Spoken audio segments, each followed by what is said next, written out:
서로 인사하겠습니다. 잘 오셨습니다. 축복합니다. 사랑합니다. 인사하도록 하겠습니다. 그리고 또 인사할 때 우리 좋은 교회 잘 오셨습니다. 인사합니다. 시작. 좋은 교회 잘 오셨습니다. 잘 오셨습니다. 우리가 이제 하나님의 은혜는 우리가 예상할 수 없고 또 하나님의 은혜는 또 예기치 못한 기쁨과 같습니다. 지난 이제 금요일 날 또 토요일 날 우리 또 청년 연합 수련회를 진행했는데요. 이제 예기치 못한 하나님이 주신 기쁨들도 있고 또 하나님이 주시는 은혜들도 있어서 감사한 것 같고 또 우리가 기대하지 못했을 때 또 하나님이 주시는 복들을 또 누리게 된다는 것은 그것은 굉장히 또 우리 창조주 하나님과 또 살아가는 피조물로서의 그런 어떤 누릴 수 있는 굉장히 큰 기쁨이라고 얘기할 수 있겠죠. 여러분들도 살아갈 때에 주어진 인생 속에서 하나님의 그런 예기치 못한 기쁨들 또 생각하지 못했던 기쁨들이 삶 가운데 이루어지길 소망하고 무엇보다 다른 기쁨들보다도 주의 말씀으로 채워지는 그 기쁨들이 여러분들에게 있게 되기를 주의 이름으로 간절히 소망합니다.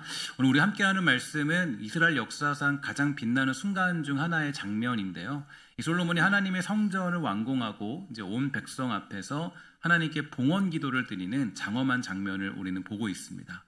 역대하 6장은 바로 그때 올려드린 기도의 내용인데 이 금과 백항목으로 지어진 웅장한 성전, 또 온 이스라엘 회중이 모인 영광스러운 자리, 또 그리고 그 중심에 서서 하늘을 향해 두 팔을 벌린 왕 솔로몬. 모든 것이 완벽해 보이는 이 순간 우리는 이 기도가 과연 무엇을 위해서 누구를 위해서 드려지고 있는지 깊이 들여다볼 필요가 있을 것입니다. 왜냐하면 역대기는 단순히 과거의 영광을 회상하는 책이 아니라 이 책이 쓰여진 목적은 이 바벨론 포로 생활에서 돌아왔지만 이 참담한 현실을 마주한 백성들을 위해서 기록된 책이기 때문인데요. 그 나라도 왕도 성전도 모두 잃어버리고 돌아온 그들에게 우리는 여전히 하나님의 백성인가라는 그 질문이 그들에게 다가오게 되었습니다. 이제 모든 것을 잃었기 때문에 나는 그래도 여전히 하나님 백성인가? 또 모든 것들이 부족해 보이기 때문에 이게 하나님 백성으로서 살아갈 수 있는가? 이런 질문을 가지고 있던 순간에 거기에 대해서 답해준 책이 바로 역대기다라고 얘기할 수가 있을 텐데요. 따라서 우리는 이 솔로몬의 화려한 기도를 이 모든 것을 잃어버린 자들의 기도 이렇게 들을 필요가 있게 되죠. 그럴 때 비로소 이 본문이 품고 있는 진짜 위로와 이 소망이 드러나기 시작하게 될 것입니다. 먼저 12절과 13절을 보면 이렇게 나타나 있습니다. 솔로몬이 여호와의 제단 앞에서 이스라엘의 모든 회중과 마주서서 그의 손을 펴니라. 솔로몬이 일찍이 노스로 대를 만들었으니 길이가 5규빗이요 너비가 5규빗이요 높이가 3규빗이라. 뜰 가운데 두었더니 그가 그 위에 서서 이스라엘의 모든 회중 앞에서 무릎을 꿇고 하늘을 향하여 손을 폈다라고 하면서 이 내용이 시작되고 있습니다. 솔로몬이 여호와의 제단 앞에서 온 회중과 마주서서 이제 손을 펴게 되는데요. 그런데 역대기 저자는 열왕기서에 없는 아주 독특한 장면을 여기에 그려넣게 되었죠. 여러분들 혹시 이것과 열왕기서를 비교해 보신 분들 있을까요? 이 내용이 똑같이 있는데 이 내용을 살펴보면 굉장히 재밌는 장면이 역대기에는 등장하고 있습니다. 그건 뭐냐면 바로 이 놋단상이 등장하고 있는데 이 솔로몬은 이 미리 만들어둔 놋단상 위에 올라섰을 때 그때 그 자리는 이제 왜 만들었냐면 이 모든 백성이 이제 왕을 볼 수 있도록 그렇게 높임받는 자리가 놋단상이라고 얘기할 수 있겠죠. 근데 그 영광의 정점에서 그가 한 행동이 뭐냐면 이 왕이라고 한다면 이제 인정받고 높임을 받아야 되는데 그 왕이 한 행동에 대해서 성경은 이렇게 보여주고 있습니다. 뭐라 그러냐면 회중 앞에서 무릎을 꿇고 하늘을 향하여서 손을 폈다 이렇게 얘기해주고 있지 않습니까?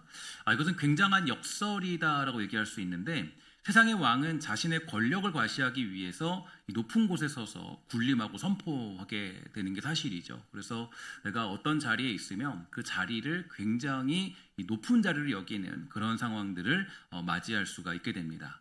그러나 하나님의 백성을 대표하는 왕, 이 왕은 가장 높은 곳에서 가장 낮은 자세, 즉 무릎을 꿇는 겸손의 자세를 취해주고 있는데요.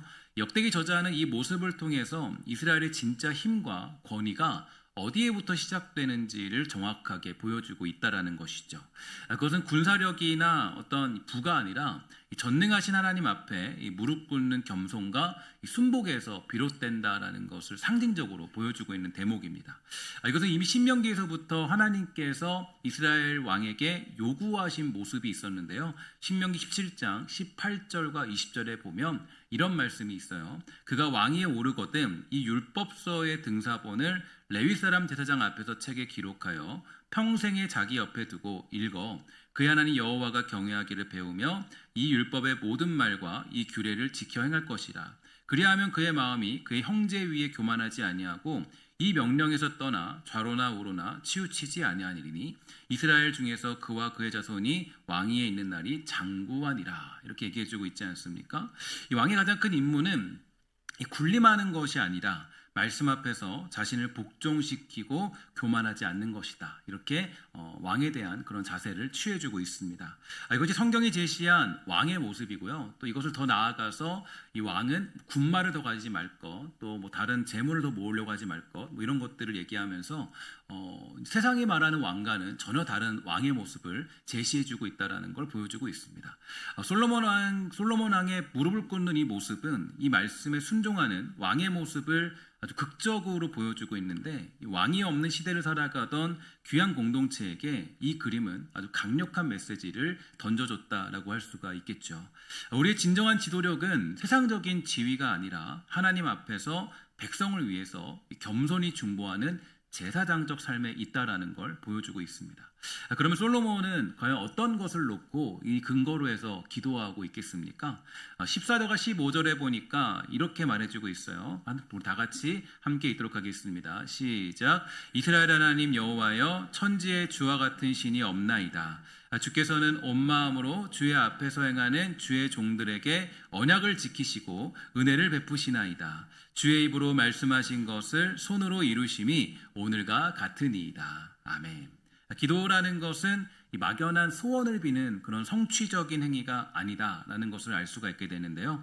기도는 하나님의 성품과 또 그분의 약속 위에 굳게 서는 행위가 되는 것입니다. 그러니까 하나님을 믿지 않는 사람들은 기도 안 하겠죠. 하나님을 믿느냐 믿지 않느냐 여기에 대한 차이는 기도하는 것의 차이가 있습니다. 하나님을 믿는다고 하면서도 기도하지 않으면 사실 실제로는 하나님을 믿지 않는 거예요. 하나님을 믿는다면 기도하지 않을 수 없거든요. 그러니까 하나님을 믿고 있다면 하나님의 성품을 믿고 있고 하나님의 어떤 분이신가를 믿고 있다면 내가 기도를 안 할 수가 없겠죠. 근데 하나님을 내가 믿지 않고 있기 때문에 하나님께 기도해도 소용이 없다고 생각을 하는 거예요. 그러니까 기도하지가 않는 것입니다. 그래서 이 솔로몬은 자신의 간구를 늘어놓기 전에 자신의 신앙 고백을 담고 있고 또 하나님을 어떻게 믿고 있느냐 여기에 대해서 얘기해주고 있는데요. 먼저 하나님의 신실하심을 찬양하고 있습니다. 그래서 하나님께서 아버지 다윗에게 하신 약속, 즉 성전 건축의 약속이 바로 오늘 눈앞에 실물로 이루어졌다는 사실을 선포해주고 있는데 이 완성된 성전이 바로 하나님의 신실하심에 대한 가장 강력한 증거다라는 것을 볼 수가 있게 되죠. 이 과거의 약속을 지키신 하나님이시기 때문에 미래의 약속 또한 지키실 것을 믿고 간구할 수 있는 것입니다. 그러니까 솔로몬은 하나님이 누구신가 정확히 알았고 하나님이 어떤 분이신가 알았기 때문에 기도할 수 있었고 그것을 믿고 기도하는 솔로몬의 자세를 살펴볼 수가 있게 되는 거죠.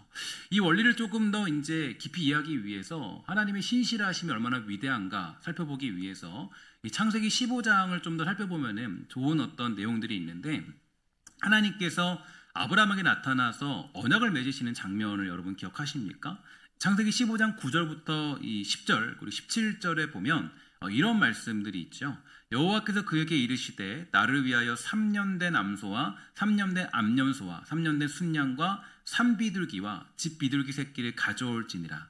아브라함이 그 모든 것을 가져다가 그 중간을 쪼개고 그 쪼갠 것을 마주대하여 놓고 그 새는 쪼개지 아니하였으며 해가 져서 어두울 때에 연기 나는 화로가 보이며 타는 횃불이 쪼갠 고기 사이로 지나더라. 이런 말씀이 있는데 하나님은 쪼갠 고기 사이로 횃불의 모습으로 그렇게 지나가시죠. 근데 좀 독특한 게 고대 근동의 언약 체결 방식에서는 이 언약을 어기는 자가 이 짐승처럼 쪼개질 것이라는 무서운 맹세가 담긴 것이 이 언약의 과정들이었습니다.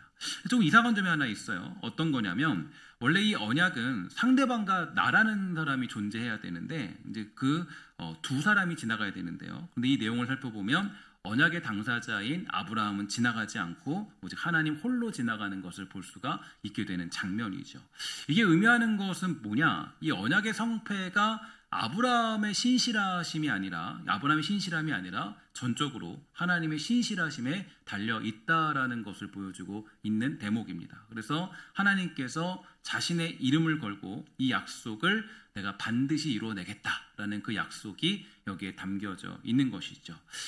솔로몬의 기도가 바로 여기에 담겨져 있습니다. 우리가 하나님 앞에 기도할 수 있는 이유, 하나님의 신실하심을 믿고 있다면 우리는 하나님 앞에 기도할 수 있는 거죠. 그러니까 이 솔로몬도 기도할 때 하나님의 신실하심이 있기 때문에 그 신실하심을 따라서 기도하는 그 모습을 볼 수가 있게 되는데요.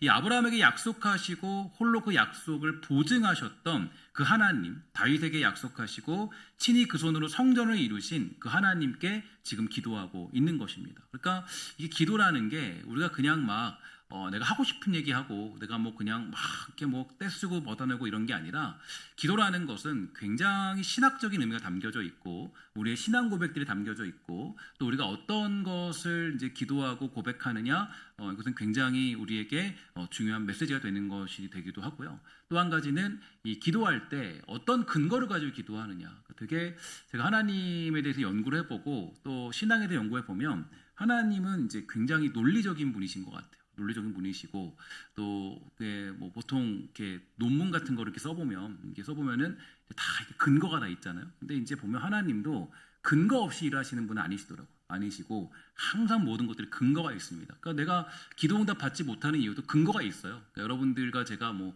하나님이 뭐 그냥 능력이 없어서 여러분들의 기도를 들어주지 않는 게 아니라 그 응답해주지 않겠다라는 근거들이 다 있어요. 내가 너 육적으로 구하는 건 응답해주지 않겠다 정확하게 말씀했는데 우린 때를 쓰죠. 내놓으십시오 하나님하고 때를 쓰는 거. 안 내놓으면 시험 들어서 하나님 떠나요. 이게 이제 우리들의 모습들이에요. 그러니까 이제 이게 하나님 앞에 이제 살아갈 때 여러분들이 그래서 이 성경을 이렇게 잘 읽으셔야 돼요. 그래서 여러분 우리 교회에 잘 오셨는데 말씀을 잘 묵상하고 또 이제 바르게 예수 믿는 게 중요합니다. 어제도 이제 어떤 분이 저에게 이제 그런 글들을 편지 글들을 제 거를 읽고 또 이렇게 보내주셨는데 제가 단문을 이렇게 길게 쓰면서 말씀드렸어요. 그러니까 그분이 그러더라고요. 우리 교회에서 이제 하나님을 알아가는 너무 재밌는 과정들이나 너무 그런 이야기들이 너무 행복하다. 네, 너무 좋다. 근데 저도 그런 생각이에요. 저도 잘 모르지만 하나님이 누구신가를 이렇게 알아가는 과정들이 굉장히 좋아요. 그러니까 하나님을 바르게 믿으셔야 돼요. 예수 믿을 때 여러분들이 조금 힘들어도 엉터리로 믿으면 안 됩니다. 여러분들 사기꾼처럼 그냥 끌려다니는 듯이 믿으면 그게 이제 처음엔 재밌지만 나중엔 재미가 없어요. 나중엔 예수 믿는 게 정말 재미없고 예수 믿는 게 정말 무의미해지죠. 교회 다니는 게요. 사기꾼처럼 예수 믿으면 이제 정말 그게 예수 믿는 것 같지 않아요. 그냥 뭐 다른 거 믿는 것 같아요. 그렇게 믿으면요 안 됩니다. 그래서 여러분들 제가 부탁드리는 것은 예수 믿을 때 제대로 믿어야 그 재미가 있어요. 깊이 알아가는 재미. 그런 재미들이 있거든요. 그 재미들을 여러분들이 좀 느꼈으면 좋겠습니다. 어쨌든 솔로몬의 기도가 바로 신실하신 하나님을 향한 기도가 되는데 이 아브라함에게 약속하시고 홀로 그 약속을 보증하셨던 그 하나님, 다윗에게 약속하고 친히 그 손으로 성전을 이루신 하나님께 기도하고 있습니다. 그러므로 우리의 기도 역시 마찬가지다라고 얘기할 수 있는데요. 우리의 열심이나 자격이 기도의 근거가 될 수 없어요. 그러니까 우리가 보통 하나님께 기도할 때 내가 이렇게 열심히 기도했는데 왜 응답 안 해주시죠? 라고 할 때가 있지 않습니까? 그거는 근거가 될 수 없어요. 그러니까 만약에 그렇다면 우리의 구원도 여러분의 노력으로 이루어져야 됩니다. 근데 구원은 우리의 노력으로 이루어진 게 아니죠. 하나님의 언약 가운데 약속 가운데 하나님이 그 구원을 이뤄내신 거 아니겠습니까?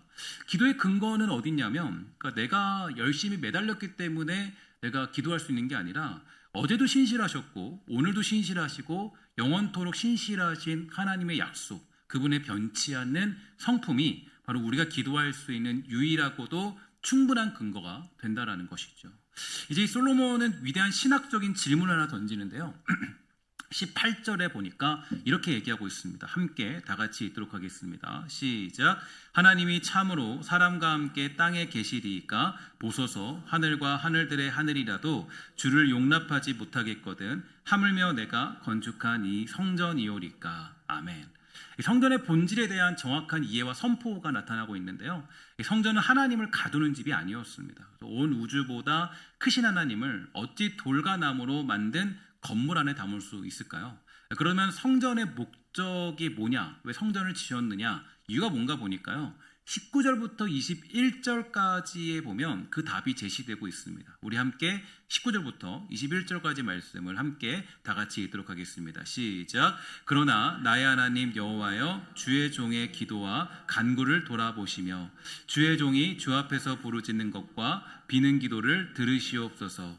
주께서 전에 말씀하시기를 내 이름을 거기에 두리라 하신 곳 이 성전을 향하여 주의 눈이 주야로 보시오며 종이 이곳을 향하여 비는 기도를 들으시옵소서. 주의 종과 주의 백성 이스라엘이 이곳을 향하여 기도할 때 주는 그 간구함을 들으시되 주께서 계신 곳 하늘에서 들으시고 들으시사 사하여 주옵소서. 아멘. 성전의 목적은 뭔가 보니까 이 기도의 초점이고 하나님과 만나는 통로였습니다. 그래서 하나님께서 자신의 이름을 두시기로 약속하신 곳, 자신의 눈이 밤낮으로 향하여 계신 곳, 그래서 땅의 백성들이 그곳을 향하여 기도할 때 하늘에서 들으시는 거룩한 접점이 되는 곳이 성전의 역할이었죠. 그리고 그 만남의 목적의 핵심은 21절 하반절에 있는데요. 이렇게 표시해주고 있죠. 주께서 계신 곳 하늘에서 들으시고 들으시사 사하여 주옵소서 이렇게 얘기해주고 있는데 성전의 가장 중요한 기능은 뭐냐? 바로 그것은 이 죄사함이었다라는 것을 보여주고 있는 대목이에요. 성전은 처음부터 완벽한 의인들을 위해서 설계된 공간이 아니라 오히려 넘어지고 실패할 수밖에 없는 연약한 죄인들을 위해서 설계된 공간이 성전이라는 겁니다. 그래서 인간의 실패를 전제하고 그럼에도 불구하고 돌이켜서 기도하면 듣고 용서하겠다라는 하나님의 은혜가 내장된 곳이 바로 성전이 주는 가장 중요한 역할이자 본질이 되는 것이죠. 이게 바로 포로에서 돌아온 백성들에게는요 굉장히 큰 위로가 되는 것입니다. 그래서 그들은 죄의 결과로 이 모든 것을 잃어버린 실패자들이었습니다. 현재 이 책을 읽을 사람들은요 아무것도 없다. 내가 과연 아직도 하나님 백성이냐 이런 질문을 던졌겠지 않겠습니까? 포로에 돌아왔으니까 굉장히 가진 것도 없고 누린 것도 없고 성전은 다 폐허가 되어 있고 근데 이제 그의 그 모든 영광은 사라진 상태, 모든 걸 잃어버린 상태예요. 근데 그 모든 것들이 가망이 없고 버림받은 상태. 그러니까 이 사람들이 생각했을 거예요. 이것을 역대기를 읽는 사람들을 생각하기를 우리 같은 죄인에게 어떻게 하나님이 역사하시겠느냐. 우리 같은 사람들에게. 그러니까 우리가 하나님 버리고 떠나서 망해버렸는데 우리가 어떻게 하나님 앞에 은혜를 누리겠느냐. 그러니까 어떻게 우리가 지금 이 모양 이 꼴인데 하나님의 능력을 누리는 게 옳은 거냐. 우리 그 생각을 많이 하잖아요. 그런 생각을 했을 거란 말이에요.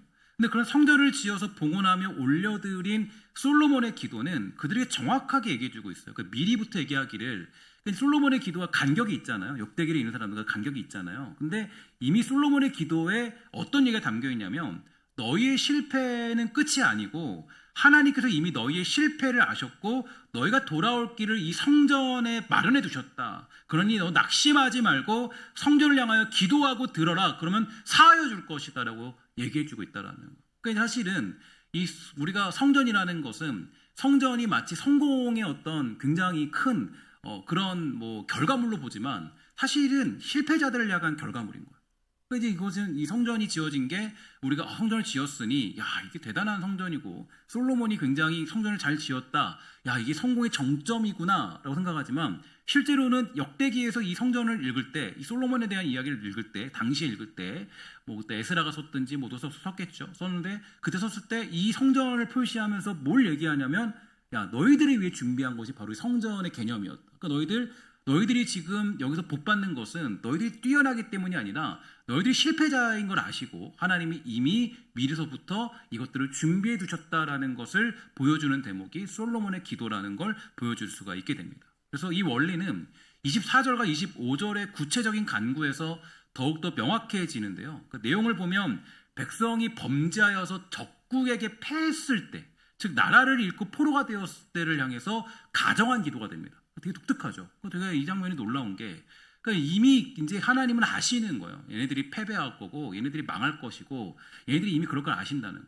그러니까 이제 되게 중요한 거죠. 사실 여러분 그런 얘기가 있어요. 그러니까 사실 모세 오경하면은 떠오르는 게 있죠. 창세기, 출애굽기, 레위기, 민수기, 그다음 뭐예요? 신명기죠. 근데 신명기를 어떤 일부 학자들은 신명기가 나중에 쓰여졌다 얘기해요. 왜 그러냐면 이유가 뭐냐면 신명기의 그 내용들이 너무 정확하게 후대 이야기들과 너무 똑같기 때문에. 그러니까 이제 보면은 그 정도로 모세 오경이라고 우리는 다 알고 있는데 막 후대 사람들은 나중에 쓴 거 아니냐 뭐 다 알고 있듯이 그게 아니죠. 이 지금 기도도 보면 솔로몬의 기도도 되게 놀라운 게 이미 이들의 모습을 다 알고 있는 거예요. 하나님이 알고 계시는 거예요. 그러니까 보면 24절과 25절의 내용은 이미 이 망해버린 사람들을 향한 기도가 여기에 나타나 있습니다. 그래서 뭐래요? 24절, 25절에 보니까 이렇게 되어 있습니다. 돌이켜 주의 이름을 인정하고 주께로 돌아와서 이 성전에서 주께 빌며 간구하거든 주는 하늘에서 들으시고 주의 백성 이스라엘의 죄를 사하시고 그들과 그들의 조상들에게 주신 땅으로 돌아오게 하옵소서. 그러니까 잘 보면 역대기의 상황과 굉장히 맞는 이야기예요. 굉장히 맞는 이야기. 그러면 보면 가끔씩 말씀 묵상하는 분들은 아실 거예요. 그러니까 매일같이 말씀 묵상하시는 분들은 그 재미를 누리실 거예요. 그러니까 제가 말씀 묵상 느꼈던 게 이게 뭐 당연히 우리가 뭐 점쟁이처럼 그런 건 아니에요. 말씀 묵상하면. 근데 너무 독특한 게 말씀을 매일 묵상하고 하다 보면요. 이거 오늘 나를 위해서 준비한 말씀이 그럴 때가 있어요. 너무 그럴 때가 많아요. 말씀 묵상은 재미예요. 근데 말씀 묵상하지 않은 사람들은 모르죠. 알 수 없죠. 그러니까 나눔이 왜 필요하냐면 그런 이야기 나누라고 이제 말씀 묵상의 꽃이 거기에 있는 거예요. 그러니까 그런 어떤 상황들을 모르면 경험하지 못하면 얘기할 게 없는 거예요. 그러니까 맨날 뭐 다른 얘기나 하고 그러니까 교회에서 우리 성도들끼리 무슨 얘기해야 돼요? 하나님 만난 이야기, 경험한 이야기, 그렇죠? 하나님이 나에게 깨닫게 된 얘기. 그게 주가 되야 되잖아요. 어쨌든 간에 이 말씀들 봤을 때 이 기도는 그러니까 아주 오래전에 올려진 솔로몬의 기도예요. 분명해요. 근데 이게 분명히 너무 놀라운 게 그 말씀을 묵상하는 사람들은 느끼게 될 거예요. 그러니까 이때 말씀을 읽잖아요. 뭐 누가 뭐 대독을 하든 뭐 들을 거 아니에요. 뭐 들으면 이 말씀이 야 이거 지금 우리를 향한 말씀이네. 그걸 깨닫게 되는 거예요. 그 솔로몬의 기도는 분명한데 사실 여러 가지 상황과 현실로 볼 때에 이 글을 읽고 읽는 그들을 향한 기도가 이미 이전에 작성된 거예요. 그러니까 그들의 죄와 죄의 결과로 패배했고 모든 것을 잃어버린 상황이었습니다. 아무것도 남지 않은 현실을 경험하고 있는 그런 상황이었어요. 그러나 수백 년 전 솔로몬의 기도가 이미 그들의 회복의 길을 제시하고 있었고 그 길은 뭐냐? 바로 돌이킴, 그 회개와 주의 이름을 인정하는 것, 신앙 고백, 그러니까 그리고 성전을 향한 기도가 거기에 담겨져 있는 것이죠. 그래서 패배와 포로가 하나님의 최종적인 거절의 표시가 아니라 오히려 회개를 통해서 용서와 회복으로 나아가는 과정의 일부라는 것을 이 기도는 가르쳐주고 있는 거예요. 너무 놀라워요. 제가 이 말씀을 읽으면서 묵상하면서 놀라웠던 게, 하나님은 진짜, 그러니까 우리는 역사를 보면 이게 하나님의 역사관이 다른 게, 우리 역사관은 지금 하루잖아요. 하루가 역사관이잖아요. 하나님의 역사관은 전지적 시점이거든요. 그러니까 모든 것들을 다 한 번에 보고 계신 하나님. 그러니까 하나님이 모든 걸 전적으로 보고 있기 때문에 하나님은 이 역사적인 것들에 대해서 우리는 하루가 중요하지만 하나님은 전적 시점이에요. 그러니까 모든 것들의 시점에서 다 하나님이 준비해 놓을 수밖에 없는 게 우리의 모든 걸 한 번에 보고 계시니까. 한 번에 보고 계시니까. 이게 우리들이 이제 하나님을 찬양할 수밖에 없는 이유가 거기에 담겨져 있는 거죠. 그러니까 신실하신 우리 하나님은 우리가 자초한 재앙 속에서도 이미 돌아올 길을 예비하시는 분이시다. 아브라함과의 약속을 신실하게 지키셨던 하나님이시다. 지금도 그 하나님은 그 약속을 지키신 하나님이시다. 그래서 우리의 구원은 누구에게 달려있는 거예요? 하나님에게 달려있는 거예요. 그러니까 이게 여러분 잘 아셔야 돼요. 그러니까 우리가 우리 열심과 노력으로 달려있는 게 아니라 하나님께 달려있는 거예요. 하나님이 우리의 구원을 이루어내시죠. 하나님이 우리의 구원을 완성하십니다. 그러니까 내가 내 능력으로 구원받는 것이 아니에요. 종종 우리는 생각하기를 이렇게 변화되지 못한 내가, 무지한 내가, 부족한 내가 구원받을 수 있을까? 그러나 구원은 나에게 달려있지 않아요. 언약을 맺으신 우리 하나님이 이루어 가시는 것입니다. 그래서 우리는 그 구원을 이루어 가는 사람들을 향하여서 택한 자들이다라고 얘기하는 거예요. 택한 자들은 어떤 사람들이냐? 하나님이 그 구원을 이루어가는 사람들. 그러니까 종종 아닐 때도 있어요. 그러니까 이제 이 사람은 아무리 봐도 구원을 안 받는 사람이 있어요. 그럼 뭐 하나님 택한 자가 아니겠죠. 우리는 구분할 수 없지만. 어쨌든 간에 그것이 우리의 믿음이고 우리의 신앙 고백이 되는 거예요. 그러니까 나로부터 시작하는 것이 아니라 하나님으로부터 시작되는 구원, 그리고 완성되는 구원. 매일매일이 우리의 연약하고 부족하지만 그런 우리를 통해 이루어 가신 하나님, 그게 바로 하나님의 구원의 일이라는 거죠. 예를 들면 여러분 운전면허를 따는 걸 생각을 해볼게요. 운전면허는 우리가 보통 열심히 공부를 하고 이렇게 차를 몰아보다가 뭐 그럴만하면 차를 몰만하면 운전할 수 있는 자격증을 주는 게 운전면허 시험이죠. 우리가 노력해야 운전면허를 따고 운전이라는 걸 할 수 있습니다. 저도 뭐 이전에 그 도로주행 시험을 본 적이 있었는데 보는데 그때 당시만 해도 제 옆에 누가 탔냐면 경찰관이 탔어요. 여러분 잘 아시죠? 근데 지금은 이제 다 그 학원을 따니까 뭐 그냥 뭐 좀 실수해도 이렇게 대충 하라고 하는데 경찰관들은 이렇게 매섭더라고요. 저는 이렇게 하는데 그 경찰관이 이렇게 따면서 제가 한 번 저를 떨어뜨렸어요. 뭐 군대 가야 되는데 가기 전에 이제 운전면허를 딸라 그랬거든요. 근데 그 한 군대가 한 일주일 전쯤인가 저를 떨어뜨린 거예요. 왜 떨어뜨렸냐면 제가 이제 거기 이렇게 삼성동 거기를 지나고 있는데 그 삼성 지나고 있는데 이게 좀 이렇게 뭐 4차선이었어요. 4차선이었는데 그때 이렇게 잘 이렇게 빨리 못 하니까 한 30km를 달린 거예요. 그 당신이 이렇게 너무 느리다, 너무 느려갖고 안 되겠다 그래서 내리라고 그래서 자리 바꿔서 떨어뜨리고 떨어뜨렸던 그런 기억이 있어요. 근데 그 다음 번에도 또 한 번 이렇게 떨어질 뻔했는데 저 경찰관 아저씨를 빌었어요. 아저씨 제가 내일 군대 가는데 붙여주면 안 되냐고. 그랬더니 붙여주시더라고요. 그래서 이제 결국 두 번째는 그렇게 붙여서 갔는데 뭐 지금은 잘하죠. 근데 어쨌든 간에 뭐 30km로 가면 어떡하냐고 막 하면서 저보고 내리라고 면허증을 주지 않더라고요. 어쨌든 근데 반면에 우리의 구원은 어때요? 이걸 좀 구원하고 연결시켜 얘기하면 구원이라는 거는 반대예요. 뭐냐면 반대인 게 이미 하나님이 우리를 합격시켜 놓은 거예요. 이미 하나님이 합격시켜 놓은 거예요. 합격시켜 놓으시고 그 다음에 훈련시켜 가는 거예요. 이게 구원이에요. 그래서 여러분 그래서 보면 뭐 이럴 수 있잖아요. 구원받은 사람이 저거 구원받은 행동을 안 하고 저 모양 저 꼴밖에 안 되냐고. 목사님 구원받은 줄 알았더니 저 목사님 뭐 치사하기도 하고 막 그럴 수 있잖아요. 이유가 뭐냐면 우리는 아직 만들어가는 과정이기 때문이에요. 구원이라는 거는 우리에게 허락됐지만 아직 우리는 구원받은 자답게 사는 법은 다 배우지 못했어요. 그러니까 우리가 이제 살아갈 때에 이 성화의 과정과 어떤 이 과정을 통해서 우리가 그래서 이제 구원받은 자다운 모습이 나타나는 게 이게 언제 나타날지 몰라요. 어떤 사람들은 이게 뭐 한 예수 믿다가 1년 만에 막 좀 열매가 맺힌 사람이 있는데 어떤 사람들은요 뭐 예수 믿고 뭐 한 50년이 지나도 안 나타나는 사람이 있어요. 50년 뒤에 그때서야 이제 막 죽기 전에 그때 내가 좀 살아야지 그런 사람들이 있어요. 모르는 거 아무도 모르는. 그래서 우리가 누군가에게 뭐 저 사람 구원 안 받은 것 같아 얘기할 수 없는 이유가 구원을 우리가 하는 게 아니라 하나님이 하시는 거기 때문이에요. 그러니까 하나님은 먼저 우리를 합격시켜 놓고 그 다음에 합격시킨 다음에 우리를 그 운전을 잘할 수 있도록 하나님이 함께 하셔서 함께 하시잖아요. 그러니까 성령님께서 늘 함께 하셔서 우리가 그 실수하는 모든 것들까지 합력하여서 그 구원을 이루어가는 과정으로 만들어 가시는 분이 하나님이신 거예요.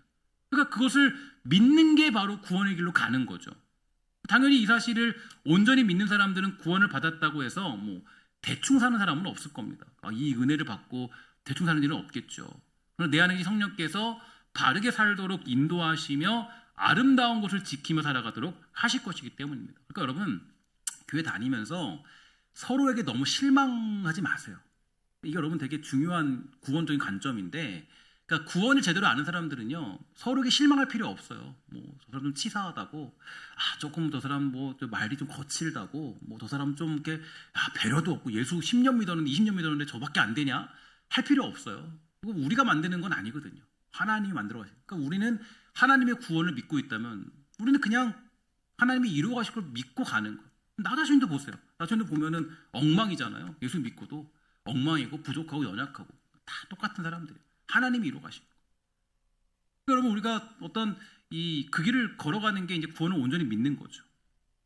솔로몬이 지은 돌과 나무로 된 성전은 이제 더 이상 존재하는 건 아닙니다. 이 기도에 담긴 하나님의 약속, 하나님이 신실하게 그 구원을 만들어 가겠다. 그 구원을 완성해내겠다. 그 약속은 사라지지 않은 겁니다. 오히려 더 완전하고 영광스러운 실체를 우리에게 주어졌는데 바로 예수님께서 이 땅에 오셔서 친히 참 성전이 되어주셨다라고 말씀해 주셨죠. 요한복음 2장에서 예수님은 이렇게 얘기하셨습니다. 너희가 이 성전을 헐라. 내가 사흘 동안에 일으키겠다. 예수님이야말로 하나님과 죄인된 인간 사이에 유일하고도 완전한 만남의 장소가 되셨죠. 이제 우리는 건물이 아니라 예수님을 통하여서 그분의 이름을 의지하여 하나님께 나아가는 자리에 설 수가 있게 되는 겁니다. 그분을 향하여 기도할 때 하나님은 들으시고 우리의 모든 죄를 사하여 주시는 줄 믿습니다. 더 나아가 이제는 예수님을 믿는 저와 여러분, 우리 성도들의 공동체가 성령이 거하시는 새로운 성전이 되었는데요. 고린도전서 3장 16절에 보니까 이렇게 얘기합니다. 함께 다 같이 읽도록 하겠습니다. 시작. 너희는 너희가 하나님의 성전인 것과 하나님의 성령이 너희 안에 계시는 것을 알지 못하느냐. 아멘. 이런 사실을 추정해 볼 때 솔로몬의 기도는 오늘 우리 교회의 정체성이 뭔가, 또 우리가 무엇을 위해 부름받았는지를 말해주는 강력한 선언이 될 수가 있다는 거죠. 교회는 세상의 그 어떤 왕보다 높으신 만왕의 앞에서 겸손히 무릎 꿇는 공동체입니다. 하나님이 이루어 가신다. 하나님의 열심. 이 말이 참 좋은데 하나님이 이루어 가신다. 이게 우리가 믿는 신앙 고백이에요. 우리의 열심으로 이루어가는 것이 아니라 하나님의 열심을 믿는 공동체. 교회는 우리의 자격이 아니라 하나님의 신실하신 약속 위에 서 있는 공동체입니다. 하나님의 열심에 부응하여 우리가 힘을 내는 건 좋겠지만 내가 하나님의 나라를 내가 마음대로 이뤄가거나 내 열심 위에 교회를 세우면 그때부터는 모든 것들이 무너질 수밖에 없는 거죠. 그 교회는 어때요? 교회라는 공동체는 실패하고 상처 입은 세상의 죄인들이 찾아와서 용서와 회복을 경험하는 만남의 장소가 되어야 되는 거고 기도의 집이 되는 것이 교회의 목적이 될 수가 있는 거예요. 지난 제가 총회에 갔다 왔는데 많은 목사님들을 많이 만나게 됐죠. 목사님들과 이제 차를 마시는 시간이 있었는데 이제 계속 회의를 너무 많이 했어요. 회의하다가 저녁에 딱 한 타임 있고 우리 차 마시는 시간이 있어가지고 차 마셨는데 근데 이런 논쟁이 벌어졌어요. 그래서 목사님들끼리 뭐 이렇게 이런 사담 얘기를 하니까 목사님들이 누가 어떤 분이 이런 얘기를 했나 봐요.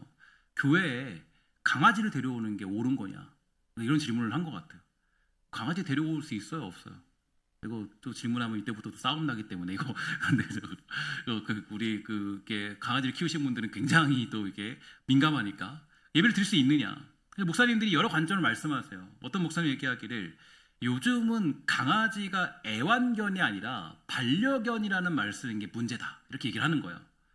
또 어떤 분은 얘기하기를 강아지는 누군가에게 피해를 줄 수 있기 때문에 강아지를 데리고 와서는 안 된다. 뭐 더러는 어디 강아지가 예배 들어올 수 있겠느냐. 또 어떤 사람은 얘기하기를 뭐 저는 그랬는데 뭐 데려오든 말든 뭐 그거는 자기 자유고 책임이고 뭐 그거는 이제 조용히 잘 있으면 뭐 어떻게 하겠냐고 그랬죠. 근데 그런 얘기를 듣다가 이제 나중에 이제 그 얘기를 쫙 듣고 계시던 목사님이 계셨어요. 나이 지긋한 목사님인데 그 목사님이 이런 얘기 하셨어요. 강아지를 데려오는 것보다 더 중요한 건 교회가 이 많은 사람들을 잘 돌보지 못했기 때문에 강아지가 그 반려견이 된 것이다. 무슨 얘기냐면 이런 얘기인 거예요. 그러니까 교회가 어떤 사람들에게 위로와 평안과 안식을 제대로 줘야 되는데 그 자리를 이제 교회가 역할을 못하니까 강아지가 그 역할을 하고 있다. 그러니까 우리는 그런 거 상관하지 말고 우리는 교회로서의 역할을 다하면 되고 사역자로서의 역할을 다하면 된다. 그게 우리가 배워야 될 정신이다 라고 얘기를 하시더라고요. 저는 그분 다시 봤어요. 보면서 야 그게 맞지. 그죠? 우리가 뭐 그게 뭐 중요하냐. 중요한 건 우리의 본분과 우리가 해야 될 길이 뭔가를 감당해 중요한 거지. 그러니까 되게 현명한 대답이라고 생각했어요. 그러니까 우리는 우리의 역할을 해야 돼요. 그러니까 우리의 본질을 회복해야 된다는 거. 그러니까 우리의 삶이 우리의 교회가 바로 오늘 본문에 나타나 살아있는 성전으로서의 정체성을 회복하기를 우리는 소망할 필요가 있다는 거. 성전은 이미 지어질 때부터 연약한 자들과 실패한 자들 또 정말 상처 입은 자들, 부족한 자들의 모임이 성전을 향한 배려였습니다. 때로는 근데 우리가 보면 이 교회라는 건물도요. 어떤 자리에 있냐면 교회라는 건물도 우리의 위상을 드높이고 우리가 얼마나 대단한지 봐라. 성공의 결과물이 아니라 사실은 실패의 결과물이에요. 실패한 자들이 올 수 있는 곳이 교회가 되는 거예요. 상처 입은 자들이, 마음 아픈 자들이, 죄를 지은 자들이 올 수 있는 곳이 교회가 돼야 되는 거죠. 때로는 근데 교회라는 곳이 너무 그럴싸한 사람들만 모임이 되는 것 같아요. 제가 한번 얘기했죠. 마지막으로 말씀드리면 그 젊은 청년들이요. 그 한 25, 6쯤 되면요. 그러면 하는 게 있대요. 어떻게 하냐면은 이제 교회를 다니든 안 다니든 뭐 작은 교회를 다니다가도 아니면 뭐 교회를 안 다니다가도 어딜 가냐면은 이제 큰 교회로 간다는 거예요. 큰 교회 가면은 이제 뭐가 있냐면 거기에 괜찮은 신랑 신부감이 거기에 좀 있다라는 거예요. 왜냐면 이제 큰 교회에는 조금 이제 뭐 소위 말해서 좀 가문이 좀 괜찮은 사람 좀 있고 조금 직업도 좀 좋은 사람이 많다는 거예요. 사람들이 직업이 좋은 사람들이 이렇게 많이 있다라는 거예요. 그러니까 청년들이 신랑 신부감 찾으러 간다는 거예요. 교회라는 곳이 어떻게 보면은 굉장히 조금 그 본색을 조금 그 본질을 잊어버리지 않았나 속상한 그런 이야기를 들었을 때 저는 이 말씀을 묵상하면서 그런 생각이 들었어요. 야 정말 우리 교회가 내가 목회하는 동안은 적어도 하나님 알아가는 기쁨, 하나님 누구신가 깨닫고 하나님 앞에서 바르게 목회하고 바르게 살아가는 성도들의 모임 그러면 좋겠다. 그런 생각을 많이 하게 되었습니다. 오늘 축복하는 것은 오늘 솔로몬의 성전의 기도에 관한 이야기를 여러분 한 주 동안 또 제가 이렇게 보내드리잖아요. 그러면 그냥 넘기지 마시고 잘 묵상하셨다가 우리 신성교회가 아름답게 그 길을 또 가고 솔로몬이 기도했던 그 내용들이 바르게 적용되는 그런 교회 되어서 주께 쓰임받는 우리 사랑하는 성도들 우리 모두가 다 되시기를 주의 이름으로 간절히 부탁을 드리겠습니다. 기도하겠습니다. 사랑의 아버지는 감사합니다. 우리가 이 땅 살아갈 때에 하나님 정말 주 앞에서 온전히 살아갈 수 있도록 허락하여 주시고 또 이 말씀을 통하여서 하나님 믿는 것이 어떤 것인가, 교회가 어떤 것인가, 우리가 혹시 그냥 세상이 말하는 스펙들, 세상이 말하는 그런 상황들, 그런 어떤 성공들을 쫓고 있는 곳은 아닌가. 하나님 그런 생각을 다시 한번 돌아봅니다. 하나님, 우리 신성교회가 무엇보다도 하나님이 열심히 동참하고 하나님이 누구신가 다시 한번 깨닫게 되는 복된 성도의 기쁨들을 누릴 수 있도록 주여 돌보아 주시옵소서. 우리 주께서 함께 하신 줄 믿사오며 모든 것은 예수님의 이름으로 간절히 기도합니다. 아멘.